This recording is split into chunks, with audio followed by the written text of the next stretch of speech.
I believe it was General Sherman who said, "We will use elevators to trick Atlanta into thinking we're not actually in Atlanta, but we are, and then we'll burn it down."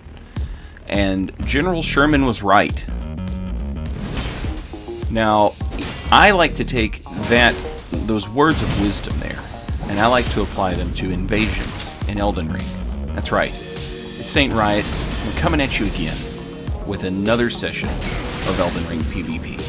Today, we are playing with a couple of different builds. This is quality build at level 133. And later on, we will see Faith build Pyromancer, which I've taken up to level 100. I have better activity there. So, this is going to be a video about Misdirection. Alright? Misdirection.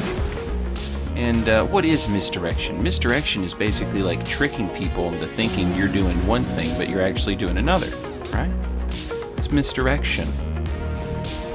So, I always assume that co-opers are like mic'd up and playing together, like on a Discord channel or something. I just always assume that. That way, I never think I'm being clever, and then I'm not being clever. We've beat the Phantom. Phantom is gone. Now it's the host and the blue. I know the blue isn't on a microphone with these dudes, so even if the host knew what I was doing, there's no way for him to communicate that to the blue. And we come here, we set a little trap behind a wall. Very simple trap, but effective, because we use the elevator, the blue gets on it, we send the elevator down, the blue goes away. We win the invasion. Making use of the compass there as well. When the host is close, they disappear off the compass. So I can sit there and I can watch that marker. And when that marker goes away, I know that the host is getting close. He's moving towards me. And in that situation, there was really only one way for them to go if they were going to look for me. And I just sort of took a chance on them coming to look for me. And they did, and congratulations, it worked out. Here we're going to see a different sort of misdirection. This is regarding the Phantom Bloody Finger. And I know everybody hates on this thing. It's not really the Phantom Bloody Finger's fault that the spawn locations are so bad in this game for invaders. So the Phantom Bloody Finger kind of gets a bad reputation, despite the fact that it doesn't really need it. So we use the big giant fireball there, Giant's Flame, take thee. We blow everybody up. And while they're recovering, rolling away, afraid of what my next move is going to be, and trying to heal, they need to heal, I just did a bunch of damage. We use the Phantom Bloody Finger, and we're in this dungeon.